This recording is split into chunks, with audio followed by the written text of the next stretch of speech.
O seminário de hoje, como não compreender Lacan, nós resolvemos abordar a questão do inconsciente. Do inconsciente como cogito e como logos, né? O cogito, essa expressão, ela tem uma inspiração na filosofia do século XVII, de René Descartes, né? O filósofo do penso, logo existo, não existo onde não penso. Poderíamos dizer alguma coisa desse tipo. Mas eu gosto muito do ego cogitum ergo sum, não é? Então nós estamos...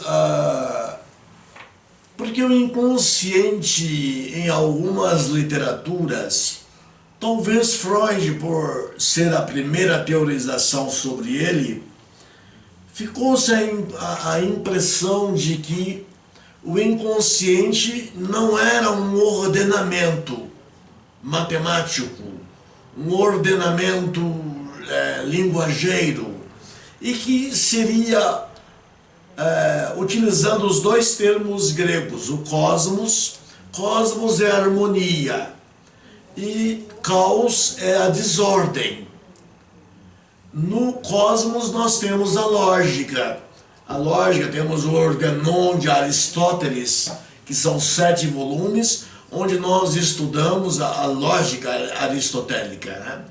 Cujo elemento mais simples é o silogismo, né? O silogismo aristotélico. Então, o Organon mostra. Então, deu-se a impressão, porque a lógica aristotélica é uma lógica muito bem organizada. Embora nós tenhamos, é claro, outras lógicas que surgiram no mundo, a lógica de Heráclito, um filósofo grego antigo, nós tivemos a lógica de Frege, a lógica de Wittgenstein, a linguagem, enfim, a lógica da linguagem, né? Então nós temos 3 palavras, eu diria, importantes para nós. Vernunft em Kant quer dizer razão, é o logos kantiano, Vernunft. Segundo, nós temos outro elemento que é o logos. O logos, na verdade, em grego quer dizer a razão, o logos, né? E o cogito, na filosofia de René Descartes, mostra também uma ordem do mundo, né? Penso, logo existo. Quer dizer, o ato de existir, eu estou botando existere, vem da palavra sistere. Então, nós precisamos entender que René Descartes diz, para existir tem que pensar. E daí nós poderíamos ter uma conclusão de que todo sujeito ele é pensamento, né? E como é que o pensamento dialoga com o pensamento? Essa é uma questão que a gente coloca. Como que o pensamento dialoga com o pensamento? Mas o pensamento só pode dialogar com o pensamento.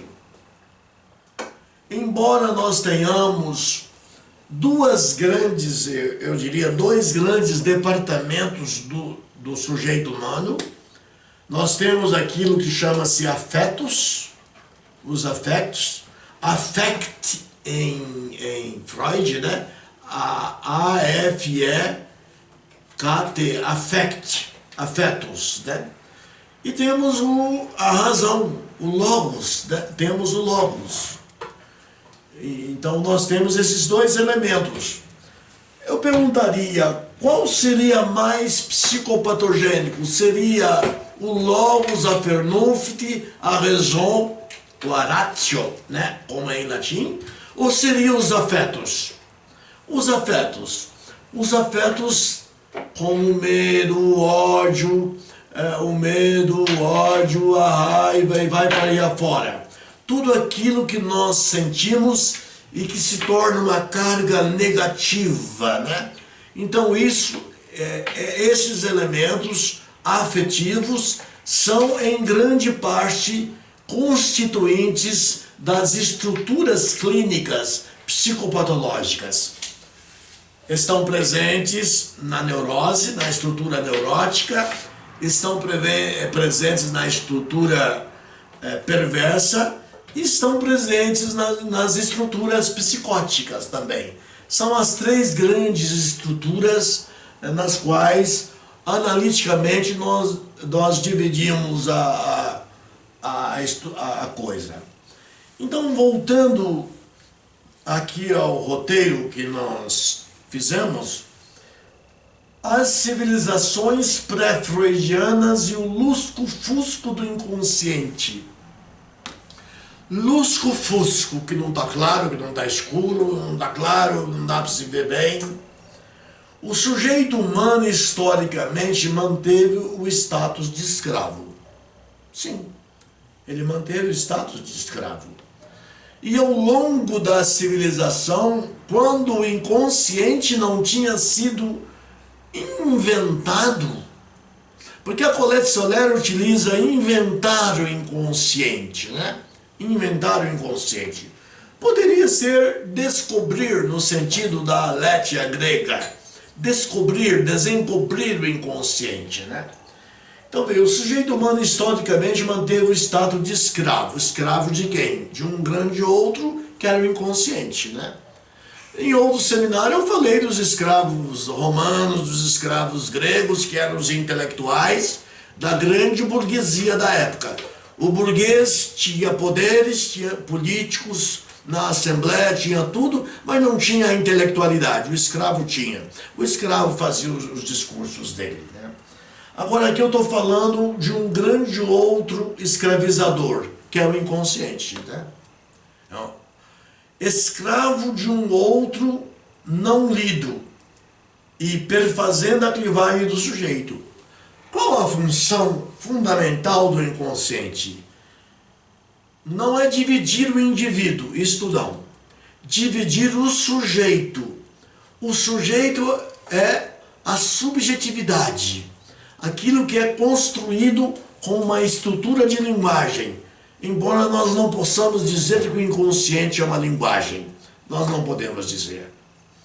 Uma linguagem é muito vago. Há linguagens claras, que são ditas aos bebês, ditas às crianças, linguagens claras, que são recalcadas de maneira clara. Porque eu considero um recalque positivo e tenho um recalque negativo. Se as coisas não estão teoreticamente bem estruturadas, nós teremos um recalque negativo. Se a fala dos grandes outros, do outro materno, do outro paterno, estão teoreticamente bem elaboradas, nós vamos ter um recalque positivo, ok? Então vejam vocês, perfazendo a clivagem do sujeito modernamente, quer dizer, o inconsciente ele cliva, ele divide o sujeito. Ele divide o sujeito, porque o sujeito, a ideia adâmica de um sujeito uno, em toda a sua estrutura, ele ter uma unicidade, é uma coisa paradisíaca que não tem fundamento, não existe. Então nós temos, na verdade, o inconsciente tem como função clivar o sujeito, dividir o sujeito.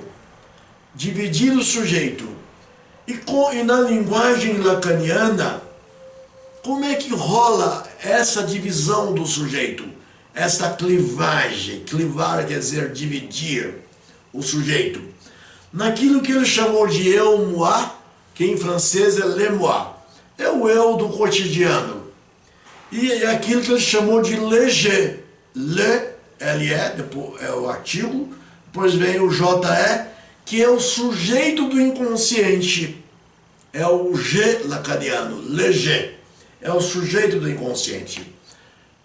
Lacan dizia que todo sujeito é inconsciente e que tudo que tem derivado dele ou próximo dele são coisas menores, porque o sujeito verdadeiro é o sujeito do inconsciente. E como que essa determinação de que um sujeito verdadeiro é o sujeito do inconsciente. Está na escrita arcaica. Está na escrita arcaica que todos nós temos. O bebê, ao chegar ao mundo, não tem mundo, ele não tem mundo. Ele só consegue sentir o cheiro do seio materno, às vezes identificar alguma tonalidade da voz materna, né? Mas não tem mundo. E a mãe cria a Lalang, aquilo que Lacan chamou de a língua. E ele diz uma coisa importante, a Colette Soler diz uma coisa importante. O inconsciente não é, ele é estruturado como uma linguagem e não é. Porque ele não é uma linguagem, ele é uma estrutura, vamos dizer, uma estrutura de significantes, que é uma evolução do significante de Ferdinand de Saussure. Para cada signo temos um significado. Isso Lacan cortou e ficou com um significante. Como eu tenho dito, um significante só tem sentido para outro significante. Um significante representa o sujeito para outro significante. Então nós estamos aí buscando uma estrutura matemática, e é isso, matemática para o inconsciente. Porque nós estamos discutindo, o inconsciente é cogito, é logos, e eu acho que é nesse caminho que nós estamos caminhando, né? Nós estamos andando. Mas o mundo nem sempre tomou conhecimento dessa ambivalência psíquica, né? De que realmente o inconsciente... Agora, podemos ter inconscientes desordenados, é claro que podemos ter. Se nós temos um discurso desordenado, se há uma acontecência com uma criança, o pai esbraveja algo não compreensível, o recalque será de algo desorganizado. Então nós teremos ali uma cadeia de significantes completamente desordenada, né? Por isso a linguagem das figuras parentais ou dos grandes outros deve ser uma linguagem cortês, educada, baseada na razão. O intelecto também, o intelecto são as coisas do cotidiano, nem é isso.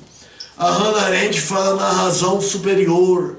Na última obra que ela escreveu, que eu tanto adoro, The Life of the Spirit, Hannah Arendt diz, temos o cotidiano, o intelecto cotidiano que fala de coisas vulgares. E temos a razão superior, isso é Kant, isso é um pouco kantiano, temos uma razão superior, tranquila e serena, que faz com que se transmita uma boa Lalang ao bebê, né? E mais tardiamente, nas posições que se seguem à estrutura da vida do bebê, os pais saibam dialogar com seus filhos de maneira racional, de maneira serena, sem os solavancos, sem as agressões dos afetos. Porque o que agride o sujeito humano é o afeto. Vamos dar um exemplo, a ira. A ira até nas encenações bíblicas, na Bíblia nós vimos a ira. Nós vimos Moisés irado no Monte Sinai, quebrando as tábuas da lei. E Deus deu-lhe uma nova oportunidade. É o que destrói, é a ira. E quem gosta de estudar a história do mundo sabe que a ira dirigiu todas as guerras, né? A ira acompanhada dos interesses da mais-valia e etc, né? Um dia desses eu andei revendo a história da Europa, eu fiquei impressionado com as centenas de guerras durante 500 anos na Europa, em que os momentos de paz eram os momentos matrimoniais. Quando um rei negociava sua filha para casar com um príncipe de outro reino em que estava em guerra, e se uniam, né? O Brasil mesmo, nós tivemos a União Ibérica, todo mundo deve se lembrar disso, né? A União Ibérica durou de 1580 a 1640. 60 anos de União Ibérica. Tivemos 3 reis Filipes na União Ibérica e que criou inclusive o chamado ordenamento filipino, que é o direito civil que valeu no Brasil até 1919. Então, em 1640, a União Ibérica foi dissolvida por uma questão de herança. Um herdou o reino do outro, né? Então, vejam vocês. Voltando ao nosso tema, Freud como mestre castrado da histérica. Histérica pode ser também histérico, eu sempre deixo claro, para que determinados pensamentos feministas não venham achar que homem não é histérico. Há homens histericíssimos, né? Freud tem um arrebatamento. Freud, como mestre castrado da histérica, ele tem um arrebatamento pela histeria. Ele é arrebatado, maravilhado pela histeria, né? Que está bem acima da racionalidade cotidiana, né? Esse arrebatamento de Freud pela histeria. A palavra arrebatamento é uma palavra maravilhosa, né? Ficou maravilhado pela histeria, né? Porque ele viu que atrás da histeria estava o inconsciente freudiano. O inconsciente freudiano que vem a ser o inconsciente lacaniano mais tardiamente, né? Sendo assim, o arrebatamento de Freud termina com o encontro. Com quem? Com Charcot. Ele deixa Viena e vai para La Pitié-Salpêtrière, em Paris, né? E o que fez Charcot perante aos olhos de Freud? Mostrou que a coisa inconsciente pode entrar no discurso ou no ato. Então ele mostrou que a coisa, os objetos inconscientes entram pela hipnose, pode mudar os sintomas. O Charcot mudava os sintomas que estavam ali escritos, criava acting outs, criava atos, enfim. Freud, vendo aquilo arrebatado, ele percebeu que a histeria era dividida. A histeria tinha um lado consciente e um lado inconsciente. Tinha um lado teatral e o lado que ficava por trás no comando da histeria, que é o inconsciente. E ele fica seguro com essa questão.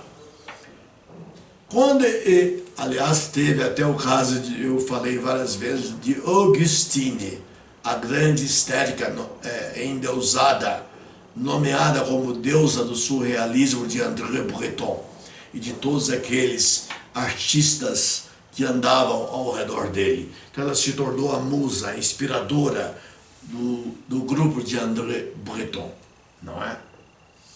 Então vejam vocês,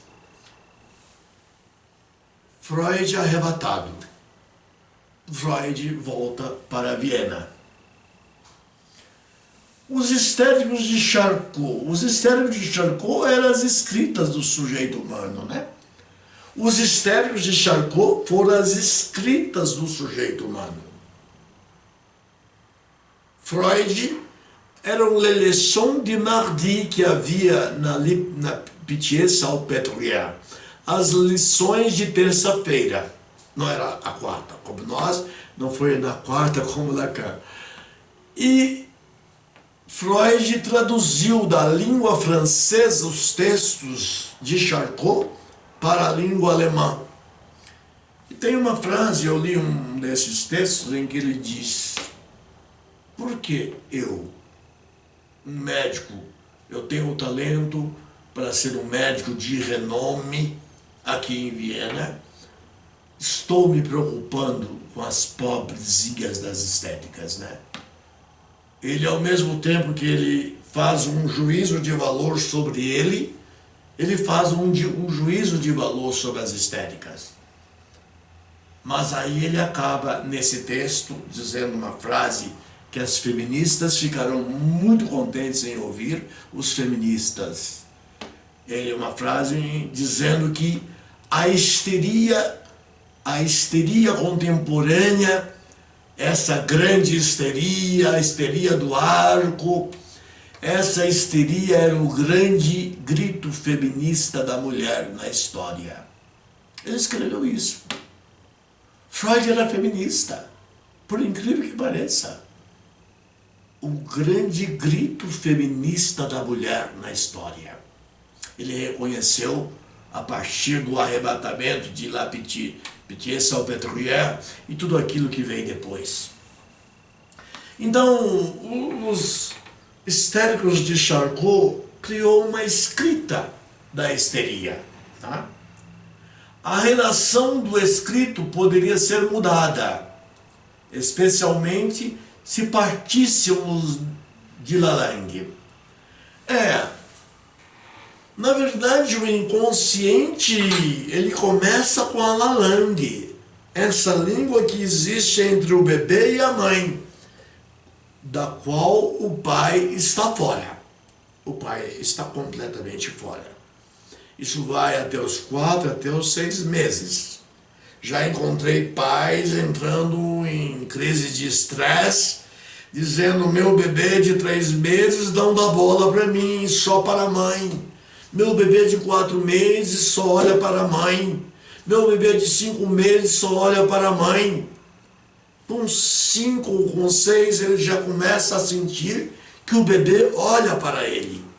Ele está saindo da Lalande e a Lalande o impulsiona para o mundo da linguagem. Mas a linguagem não é. Lacan dizia que o inconsciente é estruturado como uma linguagem, mas não é bem assim. A coisa é um pouco diferente.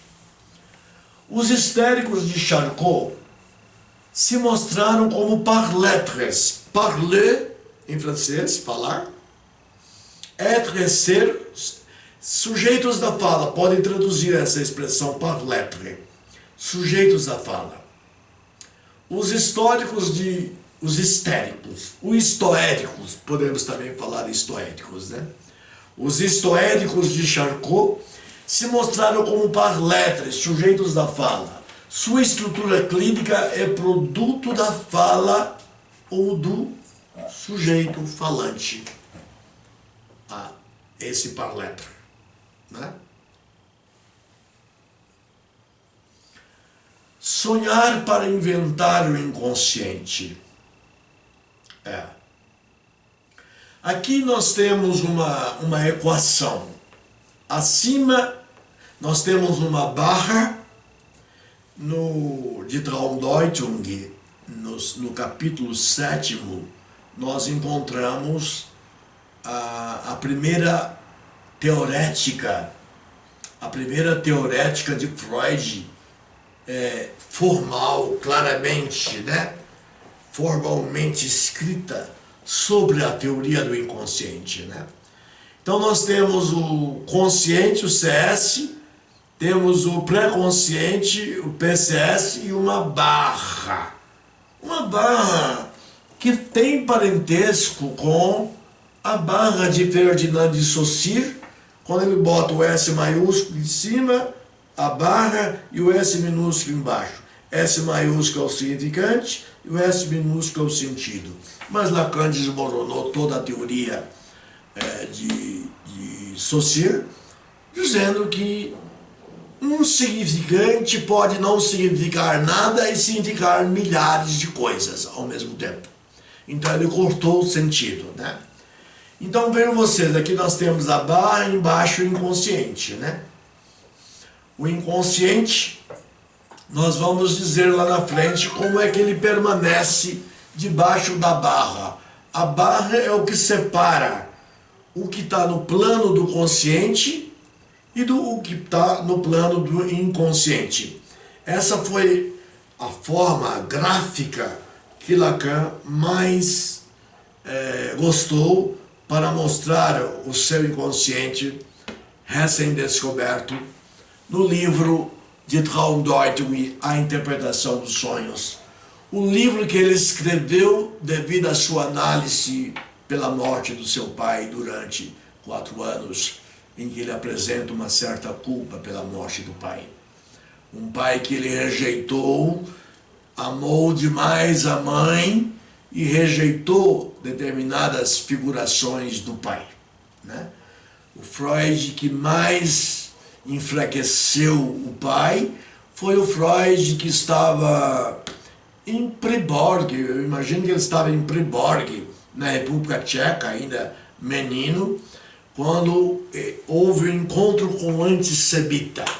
O antissemita xingou o pai de Freud, chutou, bateu a mão na cabeça dele, tirou o solidel, e Freud perguntou: e o que o senhor vai fazer? Ele disse: não. Ele foi lá, pegou o solidel dele e foi embora. E Freud ficou irado, enfurecido, porque ele queria que o pai tivesse assassinado aquele antissemita, né? Então aí começa o drama de Freud em relação à questão do pai. Então ele, em 4 anos de análise, após a morte de Jacob Freud, ele faz a sua análise, né? E Freud descobre que o indivíduo não é uno. Ele descobre que nós não somos a unicidade. Nós não somos uno. Nós somos uma luta para ser uno. Nós lutamos para ser unos, mas nós somos uma divisão. Nós somos pedaços que nós tentamos coordenar para que tenhamos, vamos dizer, um equilíbrio. E a melhor maneira de coordenar esses pedaços é a psicanálise, é ir ao divã e conseguir criar um mínimo de cosmologia, cosmos quer dizer harmonia em grego, né? Um mínimo de harmonia para o sujeito. O sujeito adâmico, aquele do paraíso, né? Unificado, cai por terra. Não existe o sujeito adâmico, né? E surge então a matemática do inconsciente. Aí vem a ideia, um encaminhamento de que o inconsciente não é uma desordem, de que o inconsciente é uma ordem. Ele tem uma ordem. Mesmo que na ordem nós tenhamos, vamos dizer, uma cadeia de significantes que tem um sentido negativo, um sentido destrutivo, né? Mas ele tem uma estrutura matemática. É um matema. O inconsciente tem uma estrutura matemática. Nós não podemos pensar que ele é a desordem. E surge então a matemática do inconsciente. Lacan inventa o nó Borromeu. O nó Borromeu, que é ligado à família borromeica de Milão, né? Tinha lá um símbolo, ele aproveitou os símbolos, né? Em primeiro plano, o nó Borromeu é formado por uma amarração de 3 aros, né? O nó Borromeu. O aro do real, o aro Borromeu do simbólico, eles são amarrados por um mesmo nó, do simbólico, e o aro Borromeu do imaginário, amarrados por um mesmo nó. Se um for solto, os demais se soltarão. Nós que balhamos tanto o real, Lacan, em determinados momentos do seu ensino, ele malhou demais o real. Mas sem o real, se o nó Borromeu se dissolve, desata, e o nó Borromeu sai fora, nós temos um sujeito incompleto. É um sujeito que não funcionará. O nó Borromeu, ele é necessário. Eu estou falando do sujeito do inconsciente. Ele faz parte do sujeito do inconsciente, de uma maneira ordenada, né? O aro Borromeu real é aquilo que nós consideramos cujo sentido é uma impossibilidade, mas nem sempre. Nós vamos fazer uma concessão no seminário de hoje a respeito do real, que nós devemos abordar com mais intensidade. O aro borromeu simbólico, que é a cadeia de significantes. Mas aqui no nó borromeu, não é mais a cadeia de significantes que fica. Fica alguns significantes, uma concentração de significantes, significantes impactados. Mas não é a cadeia de significantes S1, S2, S3, S4, S5. E o aro borromeu imaginário, né? O imaginário que tem uma origem, com certeza, no estádio do espelho de Lacan, no imaginário da criança, quando ela passa a se reconhecer no espelho com 1 ano e meio de idade, né? Aí nós temos o início do aro borromeu imaginário. Intencionalidade lacaniana com o nó borromeu. Essa palavra intencionalidade, ela vem de Edmund Husserl, um filósofo alemão da fenomenologia, que foi o grande mestre de Martin Heidegger. O grande mestre de Martin Heidegger. Um homem extremamente sábio. E foi companheiro de Freud, eu acredito, nos mesmos estudos filosóficos. Ele dizia que a intencionalidade consciente só existe se nós temos um objeto em mira. Se não há nenhum objeto em mira, não há nenhuma intencionalidade consciente. Essa intencionalidade é vazia, né? Ela é vazia. Aqui eu estou falando do inconsciente, que é o que nos arrebata, o que nos permite os nossos projetos de cura do sujeito, de interpelação do sujeito, de intervenção não na estrutura patológica do sujeito, mas interpelá-lo, para que ele se auto-interprete também, né? Tornar o inconsciente um objeto ontológico, palpável em sua estrutura. Ontológico é aquele que estuda o logos dos entes. Entes, o logos, o discurso, a razão dos entes, né? E quando a gente fala isso, se eu voltar a Ser e Tempo de Heidegger, nós sabemos que tudo que está aqui na nossa sala e estão nas salas de vocês são entes, né? É a mesa, é a cadeira, é o copo, né? São entes. Mas há um só ente que pode fazer perguntas para si mesmo e para o mundo, que é o Dasein, o que poderíamos traduzir como ser no mundo. Traduzem como ser aí, mas eu não gosto dessa tradução de ser aí. Eu acho que empobrece muito. E mundo em Heidegger são as pessoas, o ser no mundo. Nós somos jogados no mundo, né? Os seres jogados no mundo, nós somos jogados no mundo, não escolhemos os pais, não escolhemos a família, não escolhemos o lugar, o país em que vamos nascer, em que somos jogados no mundo, né? Que ele chama de facticidade. Depois vem a existência humana, que é aquela que se começa com a Lalang, com o pai e acaba com o próprio sujeito, continuando a estruturação do seu sujeito, né? Lacan lança a cadeia do significante inicialmente como simbólico, voltando aqui. Não, eu quero voltar à estrutura do Dasein. Então nós temos a facticidade, o ser jogado para a morte. Segundo, a existência humana, que é construída pela Lalang e pelos pais e que depois nós construímos.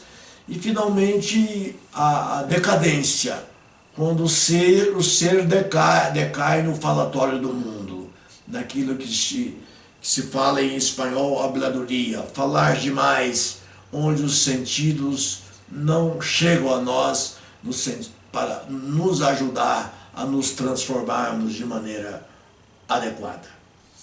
Lacan lança a cadeia de significante inicialmente como simbólico, né? Agora temos uma grande afirmação lacaniana de grande impacto. O que é recusado no simbólico volta ao real em forma de alucinação e delírio.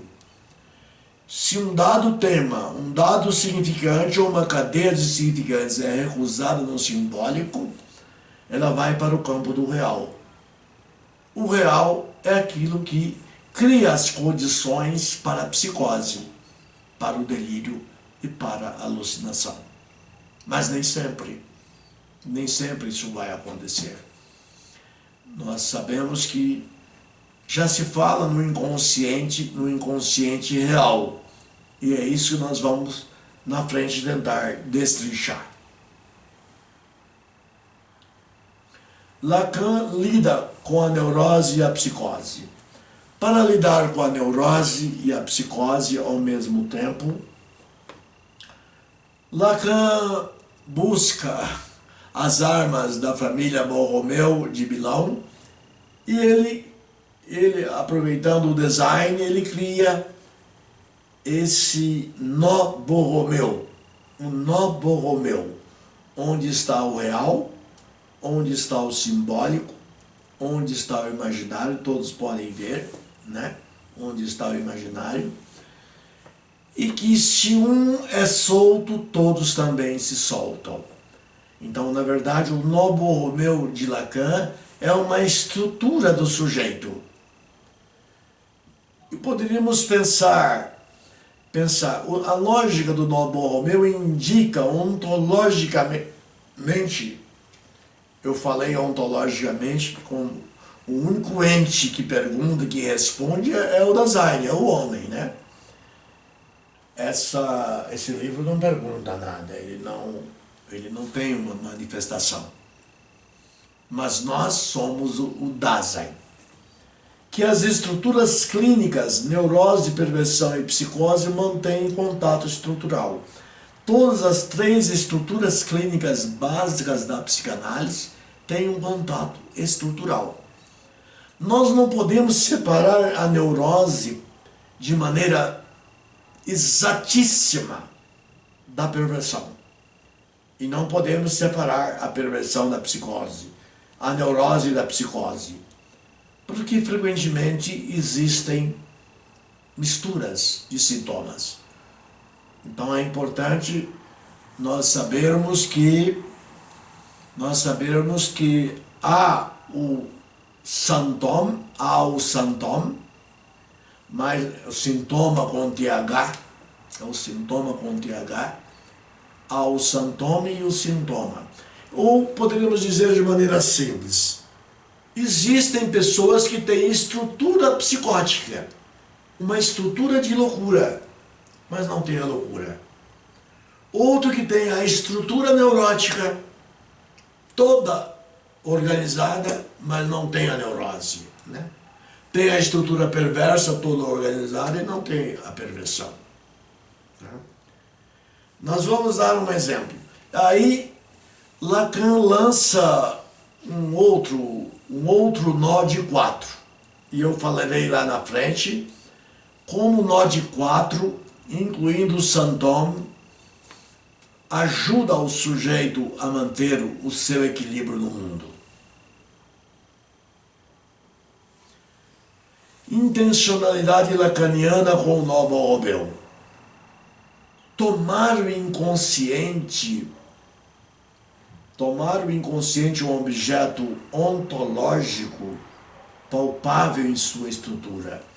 Ontológico é o logos doente. É, na verdade, o discurso doente, né? O único ente que discursa somos nós, o sujeito humano. Os outros têm discursos do sujeito humano sobre os entes, a cadeia de entes, né? Lacan lança a cadeia dos significantes, inicialmente como simbólico, porque ele tratou da estética, ele foi o grande mestre castrado da estética, né? O que é recusado no simbólico, novamente, isso é importante. O que é recusado no simbólico volta ao real em forma de alucinação e delírio. Nós temos que ter bastante cuidado. Diálogos do Noble Romeu. Vamos aos diálogos do Noble Romeu. Lacan destitui o inconsciente como generalidade. Não é uma generalidade, o inconsciente. Derivado de quê? Derivado de 3 mecanismos que ele nomeou em língua alemã. Verdrängung, que significa recalque.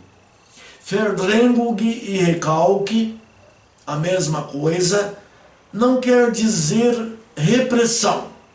Porque na língua francesa nós temos o recalque como refoulement. Mas na língua espanhola é repressão.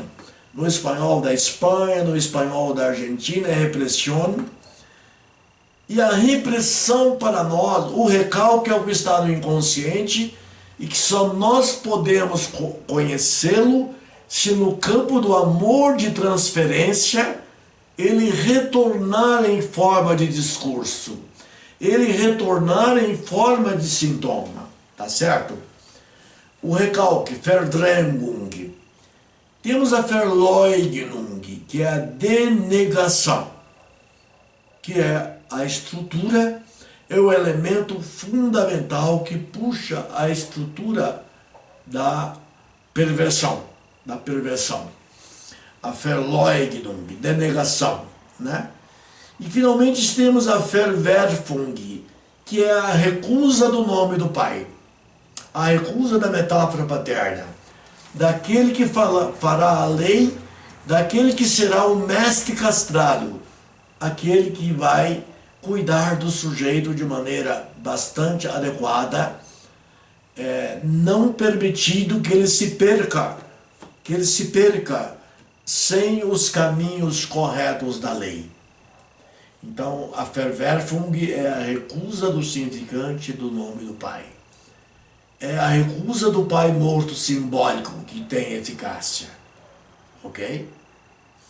Então aí nós temos 3 pontos de origem do inconsciente, né? 3 pontos claros de origem do inconsciente. A repetição pela via do recalque, vejam vocês, a repetição pela via do recalque é o recalcado que retorna ao plano consciente. A repetição pela via do recalque colocou à vista a cadeia de significantes que permitiu a Lacan os 4 discursos. Vocês se lembram? O discurso do mestre, o discurso da histérica, o discurso do analista e o discurso do universitário. A cadeia de significantes apresenta o nó simbólico borromeano, mas não o próprio nó. Não. Quando a cadeia de significantes entra no nó Borromeu, ela vira um nó. A cadeia de significantes, como uma sequência de significantes de S1 a Sn, se perde, né? A cadeia de significantes, que nós gostamos de chamar de autômato na linguagem aristotélica, né? E que às vezes, quando se trata de significantes reais, nós chamamos de tique, que está no seminário 11 de Lacan. A tique é o real e o autômato é a sequência de significantes que tem uma função simbólica para a estruturação do sujeito. Veja que o pensamento lacaniano é muito matemático. Ele não deixa margem a dizer que o inconsciente é uma desordem, que o inconsciente é um caos. Ele não deixa isso. A cadeia de significantes representa um nó simbólico borromeano, mas não é o próprio nó.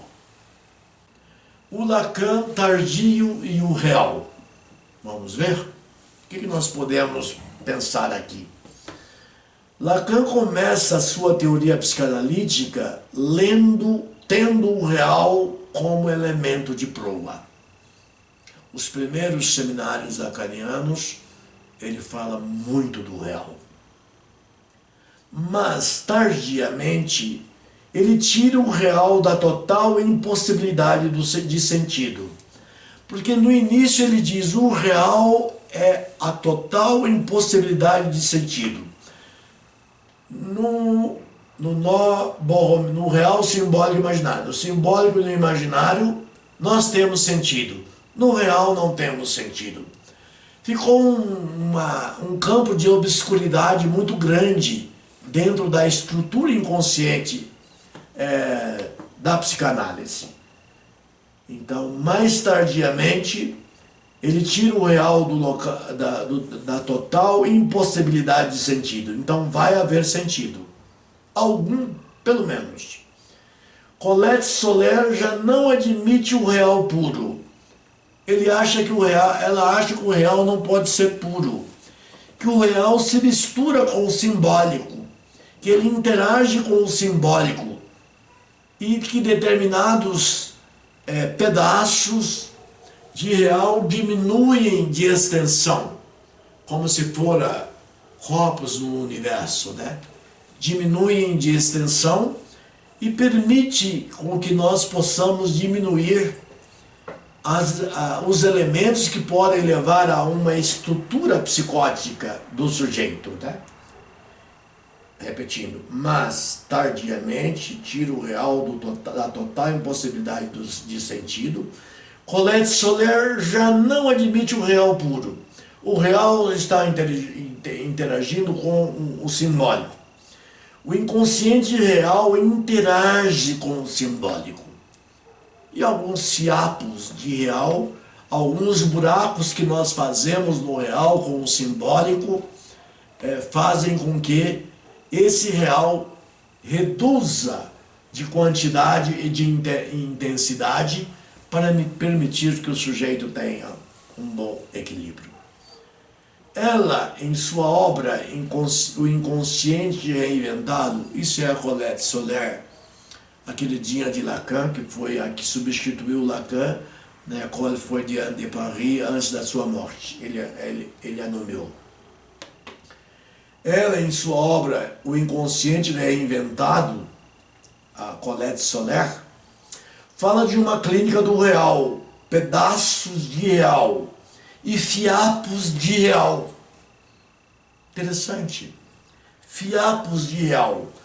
Porque é inadmissível que nós tenhamos alguma coisa como real que está na estrutura do sujeito que não pode ser transformada de nenhuma forma em algo positivo para o sujeito, né? Eu acho que Lacan foi muito kantiano, e nós vamos dizer lá na frente por quê. Muito kantiano. Ela, a Colette Soler, em sua obra Inconsciente Reinventado, estou repetindo, fala da clínica do real, pedaços do real e fiapos do real, tudo derivado do último Lacan. O real lacaniano e Kant. Ele bebeu no pensamento do idealismo alemão, Kant. Lacan, leitor de Kant, a crítica da razão pura, percebe duas coisas importantes do pensamento kantiano. O fenômeno. O fenômeno, phainômena em grego, é a luz. Phai quer dizer luz. É aquilo que podemos introduzir em nós mesmos através do processo da intuição, dois, levar ao entendimento e chegar à razão suficiente. Tá certo? Esse é o fenômeno. Mas a parte deste objeto, ou deste fenômeno, que nós não damos conta de decifrar, de compreender, de interpretar, de dar sentido, Kant chamou de númeno, ou nômeno, aquilo que não tem sentido. Nós não somos capazes de conhecer tudo, né? Talvez num dado momento histórico não seja, em outro momento histórico nós sejamos capazes de conhecer tudo, né? Então, o fenômeno é aquilo que entra na cadeia epistemológica do sujeito. Esse é o fenômeno. O número é o que não alcança, é o que o sujeito não alcança em sentido. E está aí como uma ponta da inspiração de Lacan na invenção do real. É parte do fenômeno numênica, o número, que inspirou Lacan na criação da teoria do real na psicanálise. Poderíamos dizer, eu poderia dizer que o real é um silêncio parecido com aquele do mundo antes da própria Lalande, ou com alguma Lalande. Ele seria um silêncio, o real, uma espécie de silêncio. O inconsciente, dois pontos, la chose e la chose. Lacan cria o termo chose, em francês, coisa, a coisa, e cria la chose. Ele emenda o artigo LA, o artigo definido, com a palavra chose, e cria la chose. São duas estruturas interessantes. Há um mito no campo filosófico de que o indivíduo é ordenado. Não, o indivíduo não tem ordenação nenhuma. Quem pode ser ordenado é o sujeito. O sujeito que é abstrato, que nós, psicanalistas, trabalhamos com o sujeito. O sujeito só ou o sujeito do inconsciente? Lacan dizia que todo sujeito é sujeito do inconsciente. Mas eu acho que ele exagerou e nós podemos utilizar a palavra sujeito em outras circunstâncias. O segundo conceito inaceitável é o de que o inconsciente é o local do caos.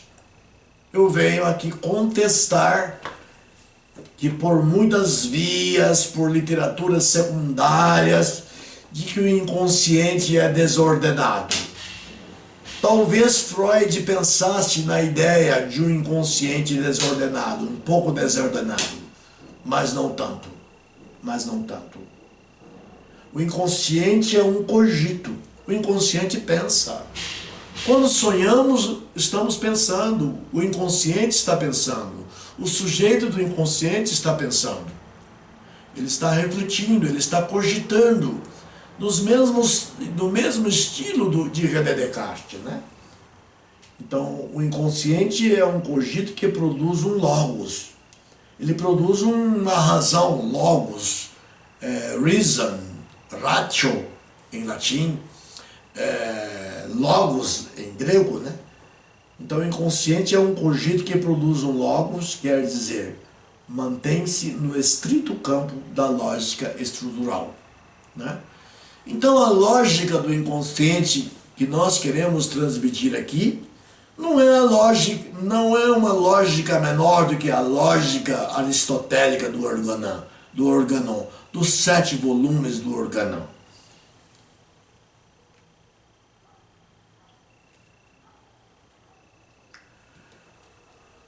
A Revolução Cartesiana foi René Descartes, um filósofo importante que fugiu para a Holanda para publicar os seus textos devido à perseguição do Santo Ofício e que morreu no reino da Dinamarca dando aulas para a rainha Cristina da Suécia, né?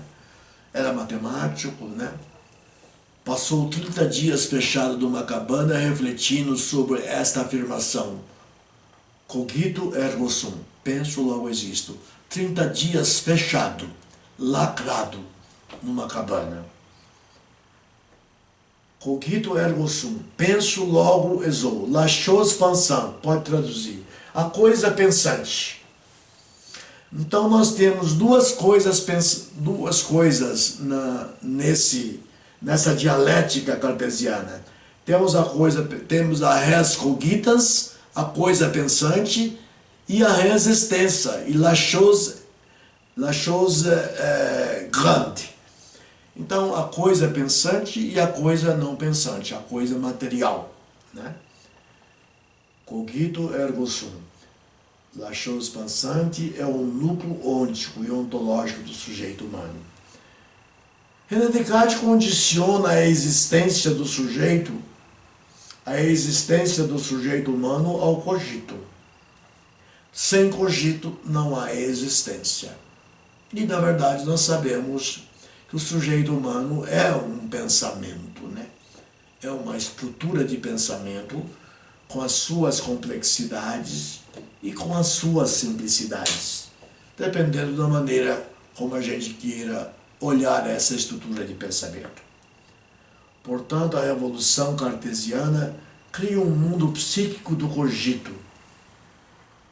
Mas ele mesmo assim, entre o cogito e a coisa extensa, vamos dizer, entre a coisa pensante e a coisa extensa, ele não deu conta de fazer um vínculo, teve medo. Ele colocou a figura de Deus entre a coisa extensa e a coisa pensante, para não ofender muito aos censuradores dos tribunais do Santo Ofício, né? Portanto, a evolução cartesiana cria um mundo psíquico no cogito, com suas consequências para a existência do vivente humano. O Noble Romeu de 4 aros, aqui, não, eu devo estar terminando.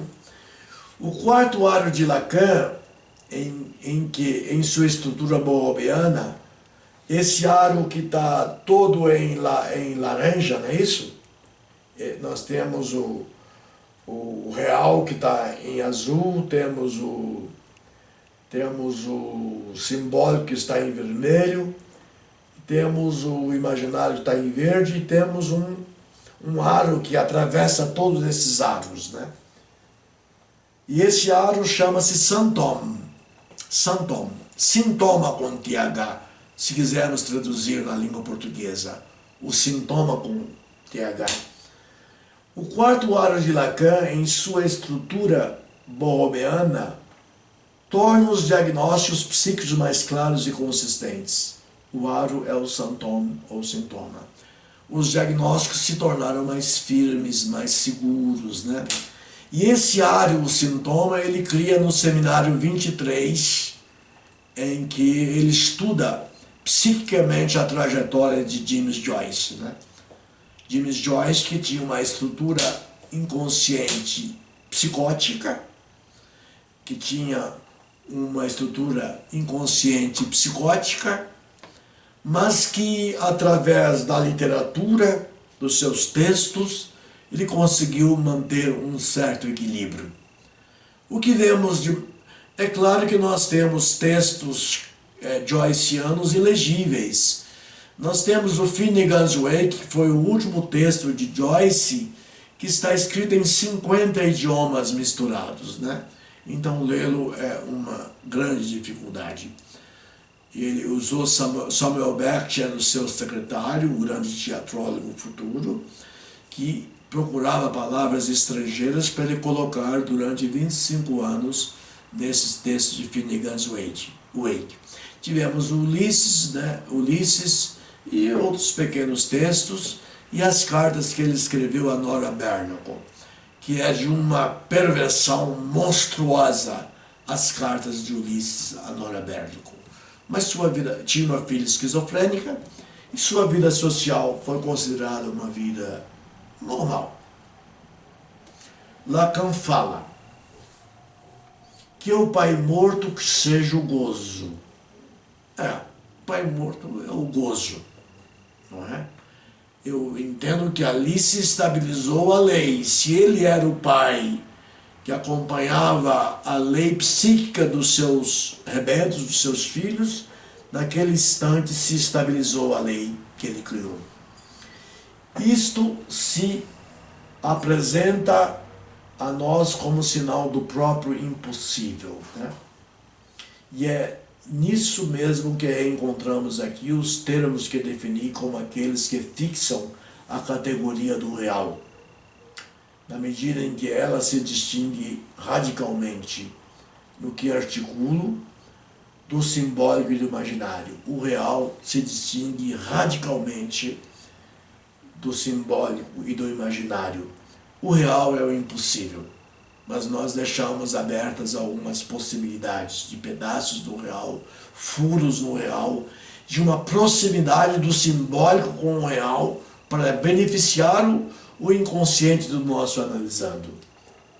Não na qualidade de simples escolho, pedra, escolho quer dizer pedra, né?